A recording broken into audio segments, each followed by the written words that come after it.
In the early summer of 2020, when we were all scared stiff about the threat of COVID-19, we began to rely on the radio as a trusted and sometimes alarming companion. And a voice resounded through our houses between 10 and 12 in the morning. Pleasant, impeccably polite, forensic and intelligent, Sarah McInerney brightened our days with her capacity to extract information from politicians and experts alike. She asked the questions we were shouting at our radios in the kitchen, which is a very special gift. A presenter can ask a question and the person will answer, and then there's obviously another question to be asked. All too rarely does that happen. It always happens with her. She'll do the follow-up questions you want to hear. She's gone on to Drive Time since, where she keeps Cormac O'Hara under control, which can't be an easy thing to do, and Prime Time, where she continues to give politicians the polite but seriously effective grillings they need to get. So she's here today to keep our panel going. We hope to have a little time for Q&A at the end, so be thinking of fabulous questions while you're watching. Please welcome Sarah McInerney and our panel. Thank you. Thank you, folks. That was quite the introduction, which I was not expecting at all. Thank you so much, Katrina. So the session today is going to be about remote working, and particularly about the possibilities that remote working can offer to rural Ireland, or indeed, if you want to count Galway and Cork and Limerick and anywhere outside of Dublin as rural Ireland, you can look at that as well. And I think it's particularly timely at the moment because it's the 11th of September, and come the 20th of September, according to the government's plan, we can all start venturing back into the office gradually. So we're going to see how that goes. And I think we're going to see whether or not the opportunities that have been presented by the pandemic and things that have been proven by the pandemic that do work, whether that's going to continue to work over the next year or so. Because I think remote working probably brings an awful lot of opportunity, but also an awful lot of challenge. So that's what we're going to be discussing today. And we've got a great panel of guests to discuss that. Each of them will speak for about 10 minutes, 10 to 12 minutes, and then at the end we'll have a bit of a discussion. You're very welcome to be involved in that discussion. If you have any questions, you can note them down as people are speaking. I'll just briefly introduce our guests for the moment. I'll give you a more thorough introduction when they're up to speak. So we're joined by Tomás O'Siocháin, who is CEO of the Western Development Commission, by John Evoy, who is General Manager of Grow Remote, which is a not-for-profit organisation which is looking at trying to encourage remote working. Professor Alma McCarthy is Head of School of Business and Economics right here in NUIG, and also Professor of Public Sector Management. And Valerie Mulvin is an internationally renowned architect and has worked on lots of interesting projects that I'll tell you a little bit more about later, as well as a very interesting book. And you're all very welcome, and thank you very much for joining us this evening. So, Tomás, we might start with yourself. Very interested what you have to hear, because, as I say, as CEO of the Western Development Commission, this is obviously a body that works on advising the government on policy for the region. So remote working must be sort of core to that at this point, or a very important part of it. And I know you've set up westernjobs.ie as well, which focuses on helping people find jobs here in the area. So very interested what you have to Thank you very much. Well, thanks, Sarah, and thanks everybody for joining us, taking on the might of both Mayo and Tyrone, pushing it to one side and deciding to pick the better option. The first thing I might say is that remote work doesn't only mean working in your bedroom or in your kitchen. And I think that's probably one of the broad misconceptions that's there. And it's to really contest that. So it's to open people's minds to say that not being in the main HQ or in the main office can be any number of different things. So I'll come to that in a minute. Fortunately for you, I brought a slide that I won't be able to see, so you'll have to take it at face value as it comes. But it's to give you some sense of context. So broadly, as Sarah mentioned, the Western Development Commission is a state agency established over 20 years ago. And unusually as such, as a state agency, this is an area that we have done a considerable amount of work on over that period of time. What was originally called telework, e-work, and now more recently remote work. But really what the pandemic has done has speeded up a transition that was coming at any rate. So firstly, the improvement in technology, the advent of the iPhone, other technology like that, meant that work could actually be done remotely. Secondly, and increasingly in recent years, you've found the situation where people are more conscious of the sustainability of activity. So to reduce commuting, to improve the balance between work and life, they sought to perhaps spend more time out of the office rather than in the office. And based on some of the research that the Western Development Commission has done, what's interesting is that there's a correlation between a scarcity of highly skilled labour and remote work. So what you find is that ultimately this is a balance between the power of the employer and the power of the employee, and not probably in the employer union sense, but at an individual level.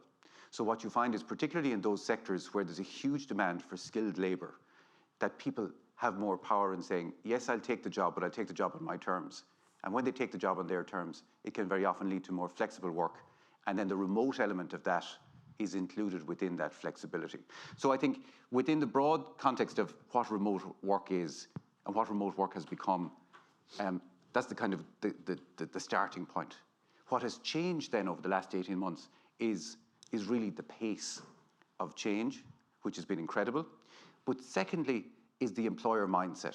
And I suppose what's interesting is, from my point of view as a public sector agency, this is something that, given our background within the whole area of remote work, that we would have looked at the area of remote work a number of years ago, pre-pandemic, as other agencies would have, but that we felt we weren't there yet. And very often that was a common approach taken by employers to say, I don't know if that's going to work. Might work, mightn't work, or whatever. So really what we've had over the last 18 months is this global experiment on a scale beyond anything that we've ever seen. Now, what we've learned is both that it works on some levels, and that there are certainly sectors and areas and jobs where it doesn't work, and that can equally be a challenge. So from that point of view, I think we've seen a trend it's happened to speed up very, very quickly. It's now brought us to a point where we're going to see the pendulum swing back, and the key question is, to what extent? So it was interesting, actually, as we came out on stage, there was just some discussion behind the stage about, which is a common discussion that I've certainly had over the last number of weeks, is to say, you know, how many people will return to the office and how many people will work remotely, and particularly what the level of this new idea of hybrid work will be. So some days in the office, some days out of the office. And very much our discussion around that is informed by work in the Western Development Commission that we did with NUI Galway. And I'm going to leave all that to Alma, because Alma gets very annoyed if I take all her best stuff before she speaks. So, but some of the key findings were around, let's say, the challenges that it throws up. So for the individual, the challenges can be around lack of motivation, lack of suitable workplace. For the employer, it can be around health and safety issues. So what we have done in the Western Development Commission is to address this through the development of what we call a national hub network, or connectedhubs.ie. Now, you might say, that sounds like a great idea. Where did you come up with that? And unfortunately, we can't take all the credit for it.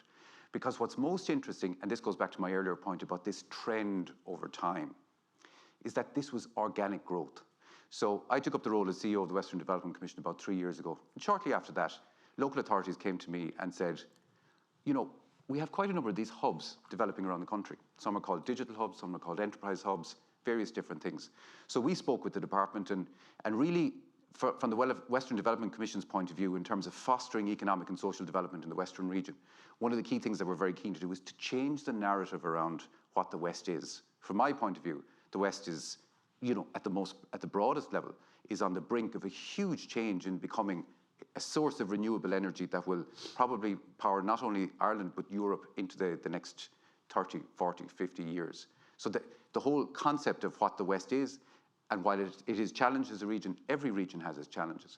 So there's a huge opportunity there from our point of view to break the connection between the workplace and the worker, and not only to move, and as Sarah said, to take your look at Western jobs and make your next move, but to find a job and a career. So in addressing that, we found that all of these hubs had developed around the country. So people were making the decision that they wanted to base themselves outside cities. They wanted to locate in a Western area very often, and that's backed up by the research that we did with Alma. But they wanted to find a place of work that was similar to what they had left.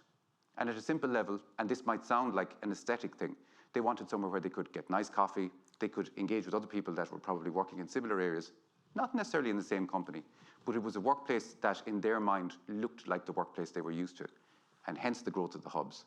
So we started some work around this with the support of the Department of Rural and Community Development, and we thought that we may find 40 hubs between Donegal and Kerry along the Atlantic Economic Corridor.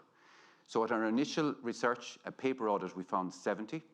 Over the course of 2 meetings in late 2019, we brought over 100 people together in rooms in Limerick and Sligo, and we found that there was this huge community. And John, as one of the leaders in Grow Remote, will be very familiar with this community of people across the country, and Grow Remote have done fantastic work with this community of people to bring them together, because they are a community. So what we're doing in the Western Development Commission, with the support of the government, we took the first step in creating a pilot of this network of connected hubs. And why? What's the benefit? Well, the key benefit is that they face similar challenges. And these are hubs that come in every shape and size, so we begin to classify them. So it's beginning to build a structure around them that ultimately this can become both the platform for those that seek to work remotely, but also the platform for both the delivery of services to rural and regional areas, and also as a flow of information back to the centre to identify what the challenges are. So to finish, I'm just conscious of time. One of the most, I suppose, fundamental issues that both the West and other rural and regional areas face is the lack of critical mass. Now that might sound like a very abstract concept, but what it means in practical terms is when you look at the likes of Dublin, if for argument's sake you want to buy a purple chair, you can probably pretty much find whatever kind of purple chair you want, because there are both buyers of purple chairs and suppliers. So when you look at that in the broader macroeconomic sense in terms of different suppliers, different consumers of various goods and services, that's a challenge in rural and regional areas. So in the Western Development Commission, our core role is around, in the short time, raising the profile of what's happening in the Western region. Secondly, taking a leadership role in terms of trying new ideas and connected hubs. The whole concept of remote work is a very good exposition of that. And then in the long term, it's looking to what can be the sustainable enterprise going into the future that is not only focused solely on economic gain, but in a sustainable way to ensure that there's what's often referred to as the double bottom line, or that there's a balance between work and life. So we see remote working as the opportunity to do this. We see this network of hubs, and we have an investment fund within the Development Commission that supports scaling businesses and also does community lending. And we can identify a number of different sectors where these are going to grow across the broader plane, as I say, about the whole growth of renewable energy that we see in the long term off the coast of Ireland. So to answer the fundamental question of today's debate about whether this should and can play a role in terms of rural and regional development, firstly, I think remote working is here to stay. I think it's really important that remote working isn't only working in your bedroom or sitting room, but is working in somewhere else other than the office. The benefits of people working in those offices or other locations is that they bring people together. They bring both consumers and suppliers, and not only within that building, but then they begin to generate economic activity within each village and town, and these are economic drivers. And perhaps later I can give you some examples of where we've seen very clear examples of the impact that can have. So once that economic drive happens in these rural villages and towns, then collectively it addresses the issue of critical mass. You don't need to move towards urban centres to find the goods and services that you need, and yet you can use technology, and indeed that you can have dispersed critical mass, even though that sounds like an oxymoron, over a wider area through these collective networks. So I think the future is very bright. I'm very confident that remote work is here to stay. Hybrid work will take work to make it work, if that's not overuse of the word work. But in brief, I think there's a very, very bright future for both rural and regional areas, and we in the Western Development Commission are very happy to support that. Great, Tomás, thank you very much. And it's so interesting what you're saying there about the idea of the purple chair and this sort of chicken and egg, really, isn't it? Like, does the purple chair come first, or do the people come first and then the purple chair comes, or the option to get the purple chair if anybody even likes them. Right, okay, we'll move on. And Professor Alma McCarthy joins us, as I've already said. She's the head of the School of Business and Economics here in NUIG, and also Professor of Public Sector Management. And as Tomás briefly mentioned, she was also the leader of a national survey on remote working. So she's effectively the expert as to what we all think about this. And I'm really interested in your insights on it. So Alma, over to yourself. Yeah, thanks so much, Sarah. And I'll just focus a little bit on some of the national remote working surveys that we have done here with the Whitaker Institute at NUI Galway, and we partnered with the Western Development Commission on this as well. So I suppose if we reflect back to March 2020, which seems a lifetime ago in some ways, we were all thrust really overnight, those of us who could, when we remember our Taoiseach speaking on the steps in the United States, asked everyone to work remotely, work from home if they could. And then we started this experiment, as Tomás has mentioned, this grand global experiment, as it turned out to be, where we start working from home and we change over to Zoom and MS Teams as our modus operandi. So in April 2020, about 6 weeks into the lockdown, we decided to kind of take the pulse of the nation, if you like, in terms of how people were getting on for those who were able to work remotely and work from home. And I guess when we talk about this debate as well, it is seen as a bit of a privilege where people have the choice, and that is one of the bigger debates we have again around equality, etc. Is, you know, that's one of the issues that comes up is it can be an equality issue. But we took the pulse as to see how people were getting on, and I suppose one of the things we were really interested in at that point was 6 weeks in. Like, there's a lot of data there, and you can check it out on the Whitaker website, and there's lots of reports and stats, and also on the WDC website. But we're interested in when we have the choice, you know, what do you think you would like to do in terms of remote working or hybrid working, whatever you want to call it. And even back then, in April 2020, when we had relatively little experience of the 7,200 respondents that we had across the country, 83% wanted to continue to work remotely for some of the time. So we bounce on, and the latest data we have is April 2021, and that percentage in 6,400 who responded a few months ago in April 2021 is 95% want to continue to have the option to work remotely or hybrid for some or all of the time. The vast majority want to work a couple of days a week at home and a couple of days a week in the office. So I suppose it's interesting, you have very much a pull factor from employees and what their preferences are, and you can see a lot of organisations have started to really respond to that, and it's seen as, I suppose, a talent management strategy, as Tomás mentioned there, even in terms of the supply of labour and talent. Those who are well qualified are, you know, in a strong position to demand, I suppose, these particular arrangements, and organisations, if they want that talent, are willing to support them. So it's been really interesting. My own background is in human resource management, and I suppose that is the big challenge, is how organisations and managers respond to the change. And you can see organisations are making huge changes to work to this hybrid model. It brings many advantages, but of course there are challenges as well. But I would agree with Tomás. I think the pendulum will swing a little bit back, but I can't see it going back all of the way. So we gathered lots of different data, and as I say, you can look that up. But in preparing for coming in today, one of the things that we had focused in on it was around the relocation question. And we did ask in April 2021, you know, based on your experience of remote working since COVID, would you consider relocating? So going back to over 6,400 responses, interestingly, 53% said no, but 1 in 10, nearly 9%, had said they had already relocated because of COVID-19 and their ability to work remotely. So that's really interesting. And 24%, so nearly a quarter, said they would consider relocating. Now, of course, we do see that creates debates around house pricing, prices, and that has been one of the issues. I'm originally from West Clare myself, and there's been a lot of discussion about the likes of Lahinch and Kilkee and the rural areas, the prices, house prices going up. But the other side of that is it is fantastic to see some of these towns that have really, really struggled, our rural towns and villages where we've had so much immigration out and kind of lost generation. So where I'm from in West Clare, you know, so many families, all of their children left to work elsewhere. And the village that I live in now, there are a number of people who have come back, and it's fantastic to see that regeneration.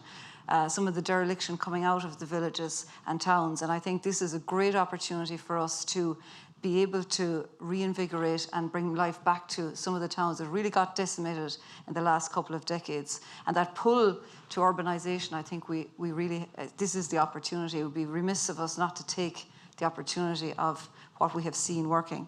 14% indicated that they might relocate. So between the yes and the maybes, you know, there's nearly 40% there. So I suppose it's really interesting that it does change the fabric of the allure of the rural west of Ireland, for example, is made real in the experiences that we've had. For those who had already moved, they had moved To the west, Galway, Mayo and Roscommon as the #1 destination. Southwest, Cork and Kerry second, and then border counties third. So that's, again, very interesting to see that. And the highest percentage of those who would move were Dublin and around the Dublin area. So they were just some of the stats and facts and figures, I suppose, that came out of our particular survey. So I think as well, what really held people back in terms of moving was the impact on career. And would you be able to have the career that you wanted and the salary and the opportunity? And now, we see that you can. And I think that is what's really a real opportunity for rural Ireland, and all the work that's been done by Tomás. Once we have the ecosystem that supports that, there is no reason why rural Ireland can't really benefit from remote working.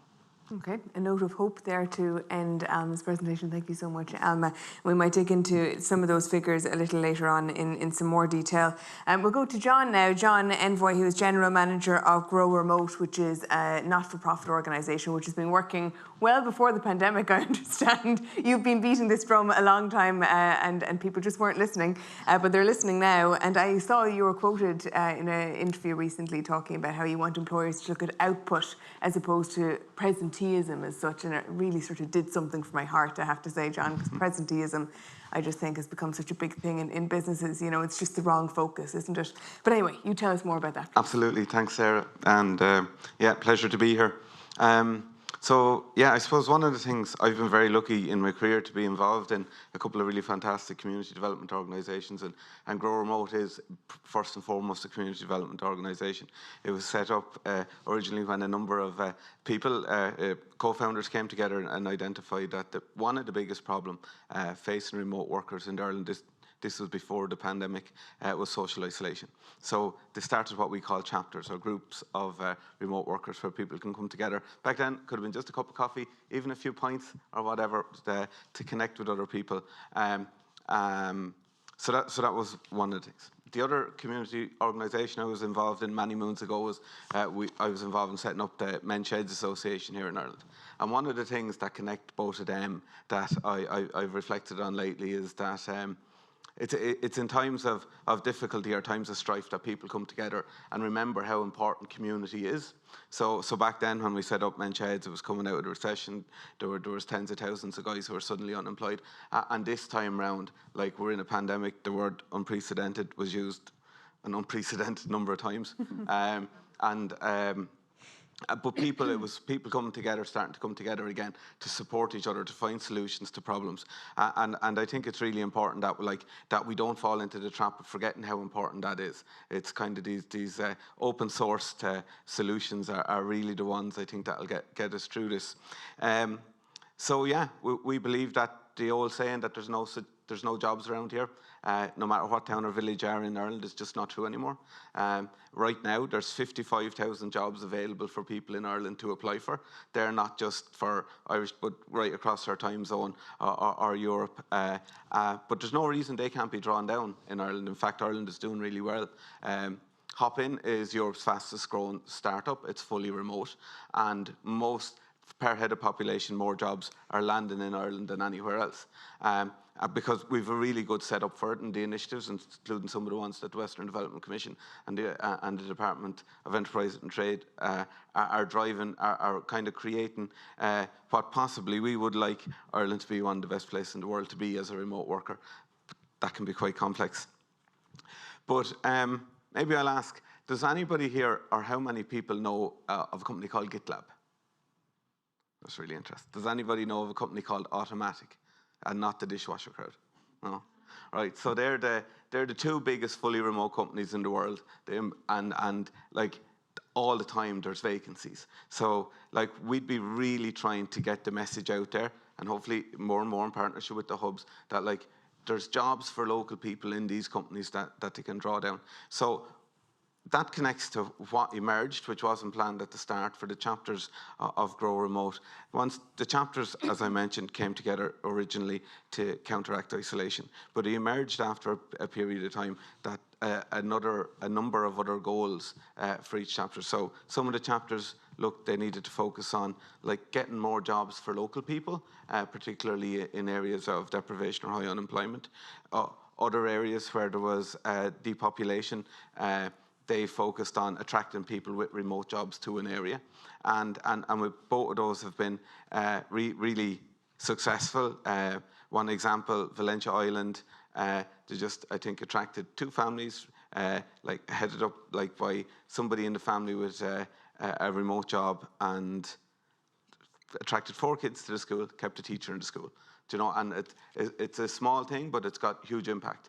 And I think that was part of the original motivation behind Grow Remote.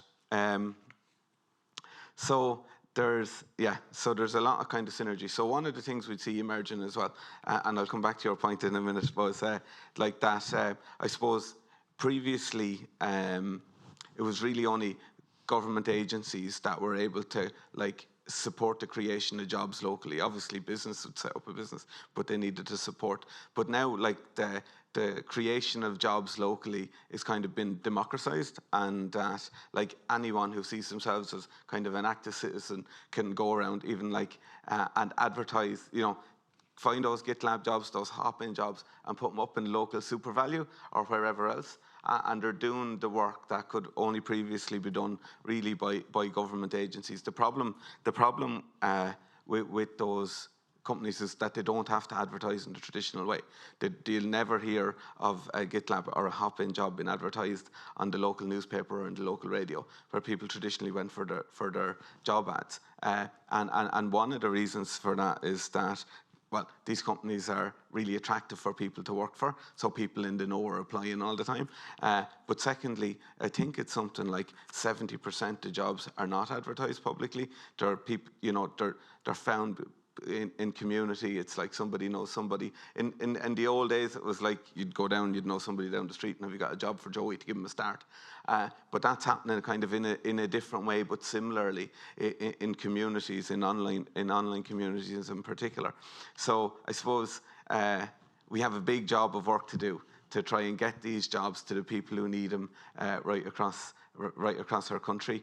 We know coming out of the pandemic that our youth unemployment is going to be very, very high, and that there's going to be an issue. In the coming weeks when the PUP payments are taken away, and some figures are saying that youth unemployment for 18 to 25-year-olds is going to be as high as 40%.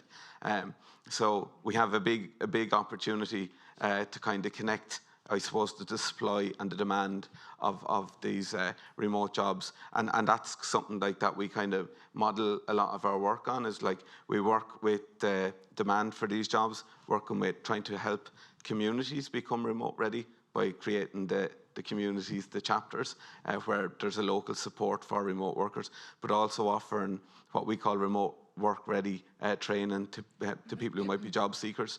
If anybody wants it, it's free through the ETBs. It's really good to get people ready to access these jobs. But we also work on the supply end. So we work with companies large and small to help them to transition to remote. And in particular, we work with managers in a training program we call Leading Remote Teams. And this is where the presenteeism issue can be looked at, because really we found that the biggest piece of change that has to happen in an organisation is for the people managers. So very often we get the C-level people who are really eager, this great idea, make it happen, it's good for PR and all the rest of it, and the people on the ground really want to do. But the people who are managing the people are worried, like what's their work going to look like? You know, if we get to this nirvana of like a fully mature remote first company where all the staff are fully self-motivated and they've got outputs agreed in their contracts. So is there actually a need for a people manager anymore? One piece of research we saw in a large company was that an internal survey, wasn't for publication, won't name the company, but it was like 80% of the staff, like all other colleagues as we call them, wanted to remain working remotely, but 70 to 80% of the people managers wanted the staff to return to the office.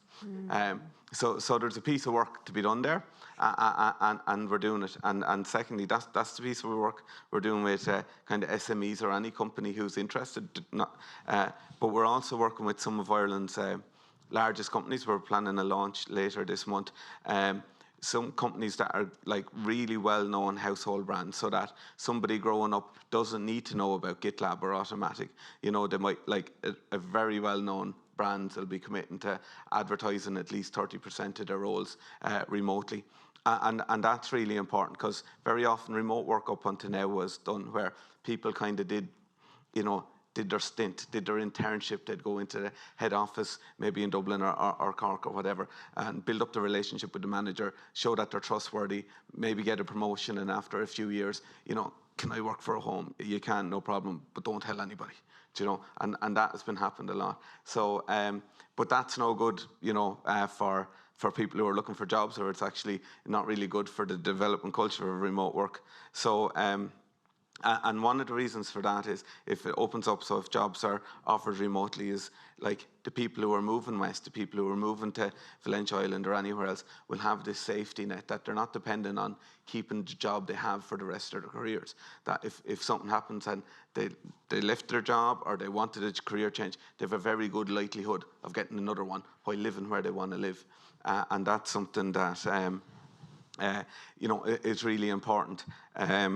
So yeah, I suppose, and back to the economic development piece as well, and this is like, again, one of the initial motivations behind Grow Remote, came from when Tracy, our founder, was driving through lots of the rural towns and seeing that there was lots of vacant premises on the main streets of small local towns. I noticed it myself. I did a lot of driving around the country when I was working with the Men's Sheds Association. And what could we do about that? So we know that, and this is the figure I think that the IDA use when they're attracting foreign investment to set up companies outside of Dublin, is for every 3 good jobs that arrive locally sustains another 2 jobs.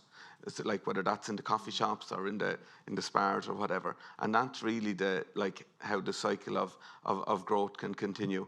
And so at Grow Remote, we're obviously really passionate about remote working, and I'm going to tell you all the good stuff about it. There are challenges, of course, and they're emerging, such as the house prices, and I think that's not going to be easily solved. I think there's planning all sorts of spatial strategies that are going to have to be looked at again and again. But I think it is once in a lifetime opportunity to change Ireland for the better. And that's not even to mention the environmental impact of less commuting. Yeah. There was, I think, 250,000 people spending over 2 hours a day in the car before in Ireland, in a small country, before the pandemic. Thank you. John, thank you so much. That's really fascinating. And I want to get back to you later about this idea of managers versus employees and the different agendas people have. I think that's really interesting when it comes to this, whether or not this is going to work for people, because I think you'll have some employers and managers, as you're saying, they'll have their own reasons for not wanting it to work. And how do you overcome that? But we'll come back to you on that. We'll go now to Valerie, who's been sitting patiently and listening earnestly, hopefully.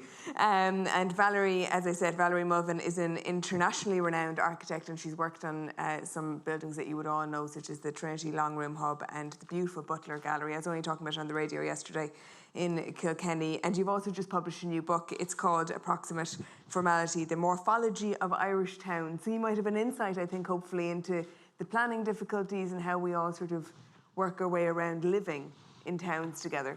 Exactly, yes. And thank you, Sarah. And thanks for inviting me to be here. I'm really interested in place and in the background. I mean, that's really, I suppose, a background to all the remote working discussions that we've had. Could I just ask for the first slide? Because I'm going to just show a few slides just to kind of give you a sense of what the visual context is to all of this. Because the book that I've written is about towns and about town plans in Ireland, and it kind of tries to explore their originality, their potential, their layouts, so that they can be understood as part of not just local, but really international culture. Because that's the importance that they have. It's a piece of linking research. It kind of connects everything together. And what I'm interested in saying is that we have a tradition of building towns. Most people don't really kind of talk about that. They think about the rural side of things. It's really an important tradition. It has a really spare character. It has a particular formality that is very, very unique. And that's kind of what interested me about it. I think it's very important for us to understand these places now so that we can take them with us into the future and to understand their essence in order to make a beautiful environment for people to do things like working remotely. So I want to show some slides just to give you a context as to why I think that towns can provide potentially the best possible environments, because first of all, they already exist and they're totally sustainable because they already exist. So people can work remotely from somewhere that they might have a head office, or they might be living and working for themselves, but taking advantage of what we learned during the pandemic. What I wanted to do was to try and describe what was important about these so that we could maybe make interventions into them, try and conserve the essence of these towns, and try and understand fully what their form was about. So if you take, say, that photograph of Temple Moor, which is there, it's an amazing image, and yet we kind of take spaces like this for granted in Ireland. We drive through them all the time without really looking at them. We haven't really negotiated a language to deal with them. If this was in Italy, the square would be paved from side to side, there'd be cafes and tables out, people would be using it, not cars. And a lot of the photographs that I have here are from either the Lawrence collection, which is from the 1890s to 1910 or so, or else the Morgan collection, and these are all in the National Library. And these are a series of aerial photographs taken in the 50s, which are absolutely fascinating for describing the towns just at the point before they start to gather suburbia around them. So I'm not kind of saying cars should be banished, because I think we need them to keep our lives flexible, but they need to be organised so that they're not making our great outdoor rooms car parks. So I suppose, in a way, I think of towns as being like spatial containers. The Lawrence photographs describe them as kind of full of market carts and fair days and summer trees and so on. And in a way, that kind of got me thinking about the formality of them, so you could really protect the forms, because those forms are not really protected legally at the moment. So if we go to the next slide. This is Clonmel, and it really kind of epitomizes that sort of small town life. I think myself, when I was growing up in Bray in the 1960s, and my mother and I used to go around to the churches or the post office or the library or whatever, you get a kind of a sense of what it is really to live in a small town, and how much of a background that is to all of our lives. And it's kind of a bright proposal for how a community of people get to know each other and live together. And Clonmel has that sense when you come into it of this kind of sunlit, straight street, lots of things happening, full of shops, totally memorable, and the way it is today is not dissimilar to the way it would have been in the Lawrence photographs. And the contrast between that and then the countryside outside, it's a complete other relationship, and it's a sudden and a sharp and a complete kind of change. The next slide, which is Galway. And this is a fantastic slide. In a way, medieval towns like Galway and Clonmel have come out best through our quite difficult relationship with towns in history. And that's really to do with the complexity and the layering of what was the first thing on the ground. So you walk into a medieval town in Ireland, and it's the closest thing that you might have to compare to, say, a medieval town in France or Spain or whatever. So we've kind of forgotten about what the Normans did in kind of expelling loads of all of us. And this is a drawing by a guy called Barnaby Gosh. It's a really early drawing from the 16th century, describes the lovely formal qualities of Galway, walled, gated, with the streets dividing to go to the port beside St. Nicholas Church. And then outside of the walls, these two, like a sort of a shield and a breastplate on both sides, the abbeys, which conferred blessings on both the natives and the invaders, all living under the one God. And in a way, you just have the sense of new people who'd come to the country, they'd made a beautiful thing, they'd made a whole grid plan town, they really wanted to conserve it. And so what do? They built a wall to exclude people who might disturb that sense of what the town was like. And if you go to the next slide, this, which is the Faith in Wexford, is really a kind of a representation of what happened to, the Irish who were excluded from the Norman towns, and at best we got agreement to maybe a market space outside or something like this, the Faith. It's an Irish town. It's a kind of a built form of a kind of apartheid, which really began when the Vikings fetched up and began to kind of interfere with the towns that were growing up around the monasteries. So there's a beginning of that kind of duality to Irish history, which to me is very fascinating. And our very complex history, particularly during the plantations, I think made people a bit ambivalent when it came to De Valera talking about, you know, dancing at the crossroads and making a very rural kind of aspect to Ireland. It made people, I think, quite ambivalent to towns and what they represented. And if you go to the next slide, this is a plan, a plantation plan of Roscommon, laying out the streets with a kind of a military precision, sewing around it with a big wall to control the Lough Reeve navigation. And it's kind of like the mark of colonisation, like a branding on the landscape. And the inevitable consequence of that is the displacement of people. And in a sense, I mean, we all know from history how important it was for the British to kind of denigrate Irish things in order to justify a wholesale transfer of land. And I mean, we've been dealing with that since Giraldus Cambrensis talked about the wild Irish who needed to be civilized. And then later on during the plantations, the moral thing of maybe the imperative to improve, which was kind of concealing a profit motive. So Irish clans were moved out of their ancestral towers and monasteries. That Gaelic world, which doesn't really have many documents. So it's kind of interesting. We're now recovering a lot of that. But what makes Ireland so interesting in this is that there's always two points of view. So in terms of talking about our attitude to towns, it makes those points of view very interesting, the people who are in towns and the people who are outside. But those towns were kind of remote, very interesting in terms of Renaissance thinking, in terms of the design, the urban design of them, and they're really up there with European thinking about new towns. And in the next slide, which is of Lisburn, you can see this incredibly strong, beautiful diamond plan, the diamond or the triangular space being a very simple plantation form. And that makes a very strong place of exchange, place of meeting in a wild landscape. And the whole sense of the plantations and how they savagely really translated population from one part of the country to another, we were a kind of a laboratory for the English experimentation on Ireland. Towns are very political statements. It's like the famous image of Derry, which I know we all know, which is a walled grid plan with a cannon in the middle of the main square, excluding, defending. But the fact was, there were never really enough transplanted people to totally transform the country. And so Irish tenants farmed the land, paid the rent, and occupied the towns in their own cabins. And so that same kind of apartheid continued. The next slide, which is like going from the 17th to the 18th century, and this is a town in Wicklow called Stratford-on-Slaney. You can see here, it's an extraordinary idea of making a circus, an oval shape, and connecting them with a kind of an axial street and the manufactory down by the river.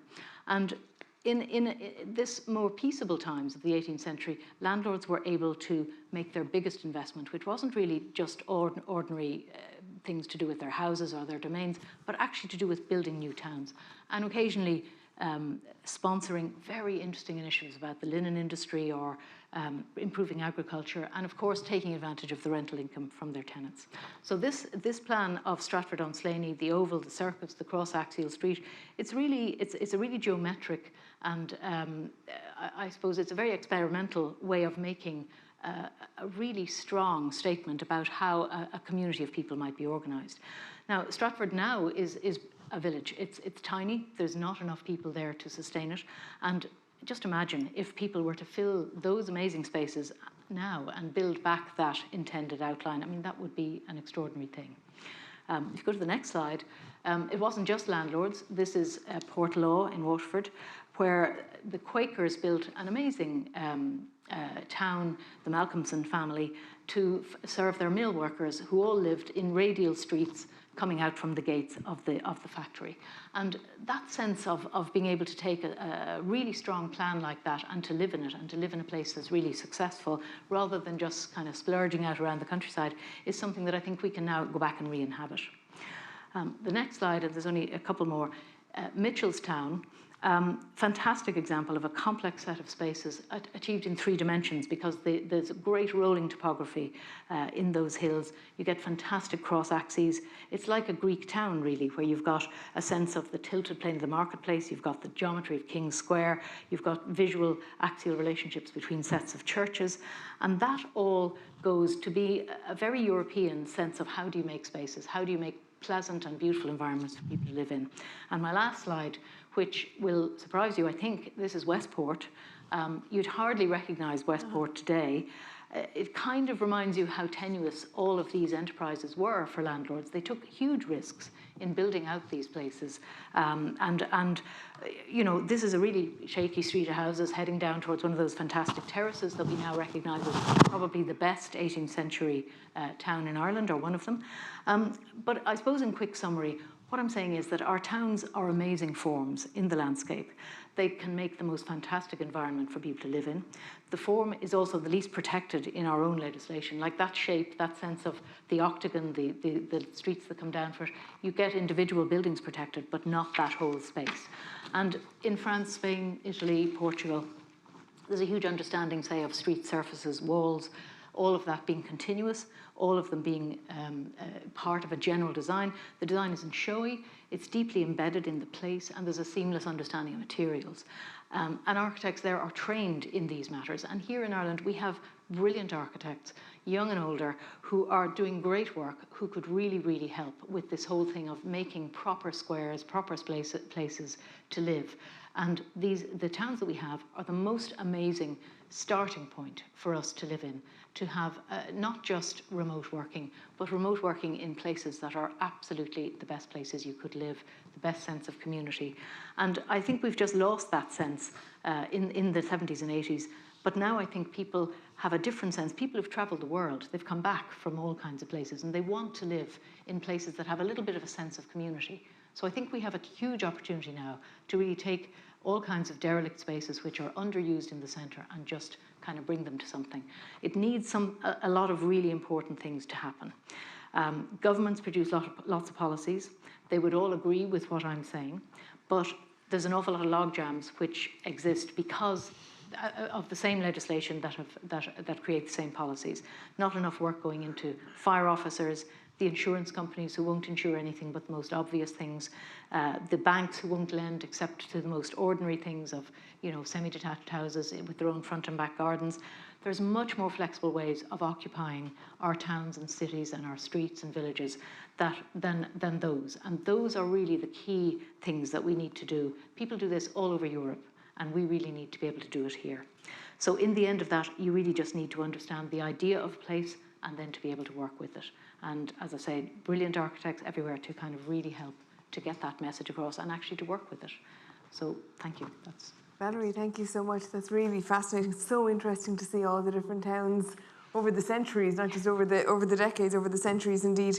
Right, so it is 6:52. We started a little late, so we might run to just after 6 o'clock. I'm not going to come to you guys for questions first because I have a question. So I'm going to prioritise myself, which hasn't been dealt with by any of you, and I don't know if that is on purpose or not, but it is a question that I think is going to have to be dealt with, and that's the question of pay. That if we're talking about remote working, do we also have to discuss the issue of paying people less? If you're moving from Dublin with your big salary, your salary in Dublin is there to compensate you for living in Dublin, where you have higher prices and higher cost of living and higher housing and all of that. And then you come down to Clare and you outprice everybody around you because you have your Dublin salary and you can buy whatever house you want and you're displacing people as a result. So if we talk about remote working, do we also have to talk about taking pay cuts? It's a sticky question. You don't have to answer it. Does anybody feel like going in? Go on, John. Well, I have no opinion anywhere, at least. We've looked into this in a little bit of detail.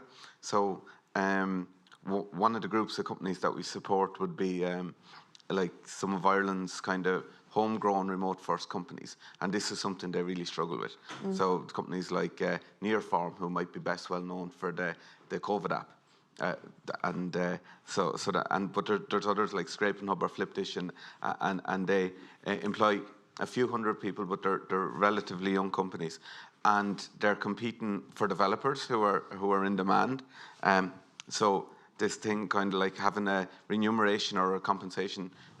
First of all, a philosophy for the company, and then a remuneration policy, which drops in under that, is really, really complex, because they're also competing with like the big tech companies who, and I think it's the big tech companies that are going to set the tone, and they've already began to do that. So you're talking about like Google, Facebook, and so on. So, for example, I think they're looking at this globally, rather than just that like Dublin to Clare doesn't make such a difference as like San Francisco to India. Like, it's a phenomenal difference in your standard of living, and compared to.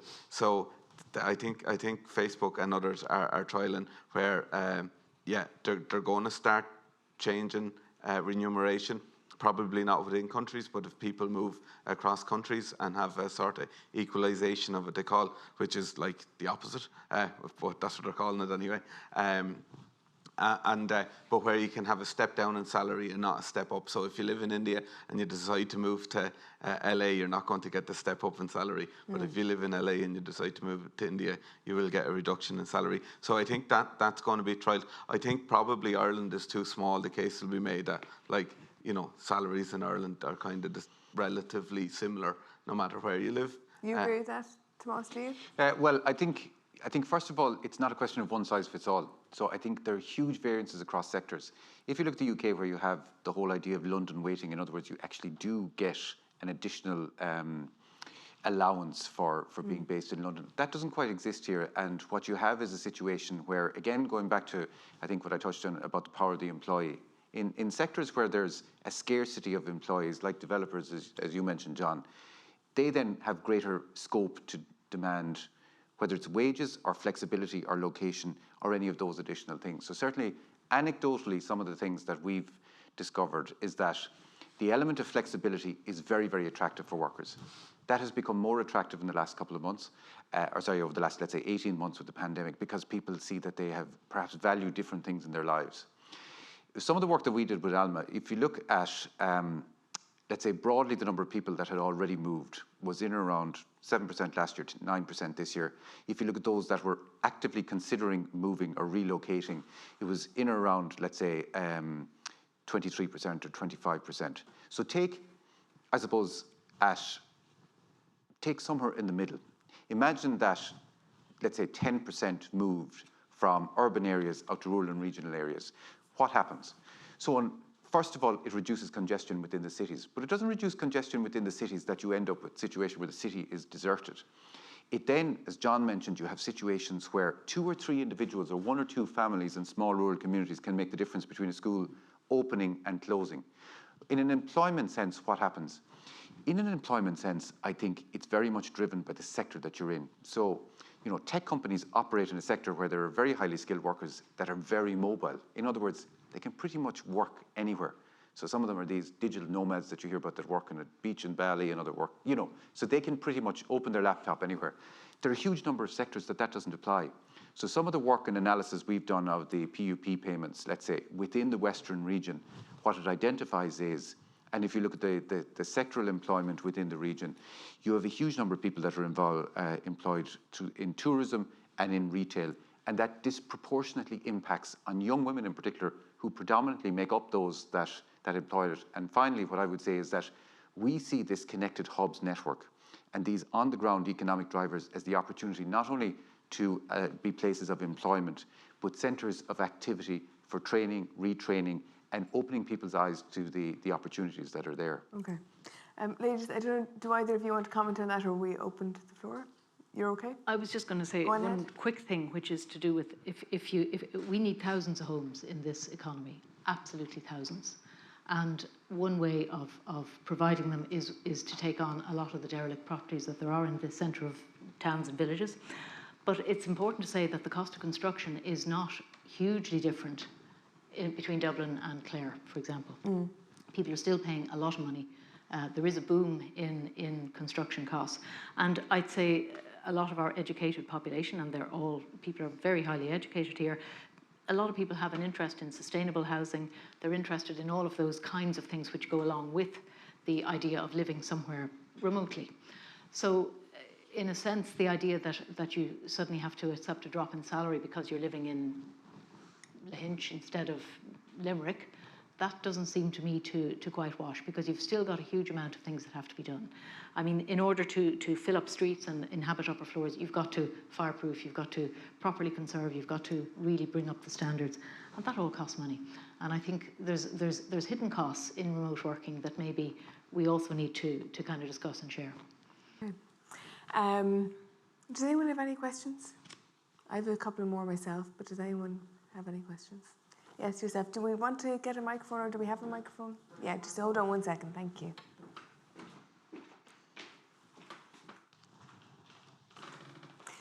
While we're waiting for the microphone, the Dublin Chamber of Commerce, I don't know if any of you saw it a couple of months ago, tweeted the question, would you be willing to take a pay cut to work remotely? And they had to withdraw the tweet. I mean, they got destroyed for even posing the question. So luckily I didn't get destroyed this evening. Sorry, go on ahead. Thank you. So my question is for the panel. I've got 2 questions. I'm hoping to get 2 for the price of 1. When you opened the debate, Sarah, you talked about rural Ireland, and you talked about including Cork and Limerick and Galway if we wish. So my first question is, where does urban stop and rural start as far as remote working is concerned? And my second question then is around infrastructure and the infrastructure that's necessary to enable remote working in where I would consider to be rural Ireland. And infrastructure is held up a lot by planning. So what do the panel think are the changes that might be necessary in the planning system to enable the infrastructure that's required to be developed, if any at all? So thank you. Great, 2 good questions. Valerie, I might go to you on the second question in terms of the infrastructure and the planning around that. It's a really good question. Yeah, I think it is a really good question, and the whole aspect of how do we respond to new flexible ways of living, which are essential to allow us to inhabit things that already exist. I think it's essential that the planning system becomes much more flexible and much more responsive to what people actually want. And that is not necessarily just a series of housing estates that are out on the outskirts of things, but to improve how people live internally within a small town or within a village or whatever it is. And at the moment, there's all kinds of impediments. There are some things like protected structures and so on, but there's also things that we need to conserve, which I think also have to be considered. So things like old windows, old plaster, things that give a material a really special tactile quality to towns, we have to conserve those as well. That's going to take a little bit of thinking about. It's very important in the planning system that you would have a way of grading things, so that when somebody wants to, say, buy 3 houses and divide them between 3 families and take different floors, but each person getting a strip of maybe a wide horizontal floor instead of a tall, narrow floor, that they can do that. And planners at the moment are not so keen on anybody going outside of the plot. So there's a lot of very simple, small things that could change. And I think for planners to really get on board with this, they really need to get to know the towns that are in their area incredibly well, and to know what are the impediments. Ownership is usually a big impediment as well, that people sometimes find that they can't buy a house here because John Joe so-and-so owns those 6 houses and has decided that he's waiting for a development to knock them all down and start again. So, you know, those kinds of things, you need to actually have planners who are going out and actually trying to encourage people to promote development in all of those areas. And I think those are really key questions for how we really, and I'm talking from the point of view revitalising rather than new work and new planning for kind of isolated developments, which do then have the toll of having to bring all the services out to them. So I'm very much in favour of trying to encourage people to come and live in places we already have. I don't know whether that. I might come to yourself on the question of remote and not remote, rural, and what is rural. And I don't know, has your study and your research given us any indication when people say they want to work remotely? Do we have any idea what they think is rural? Like, what do they think of rural Ireland? Yeah, I suppose it's a good question. I mean, remote working by definition is that you're working away from HQ. Now, whether that's in another town or another city or in Belmullet or wherever, that is what it is. I suppose some of the notions that we have perhaps when we say remote working at the moment is you immediately go to the latter example there of the very rural and very remote, which isn't necessarily the case. So I think there's a huge opportunity. I mean, I totally agree with what Valerie is saying about the towns, and I think, and going back to what Tomás and John have said, it's trying to reimagine the possibilities. It's just, when you take some of the towns, I won't mention particular towns because I'll get shot, but like, it is very sad to see what a few decades of sort of turning our backs on the towns has actually delivered. And I think we really have to take this opportunity.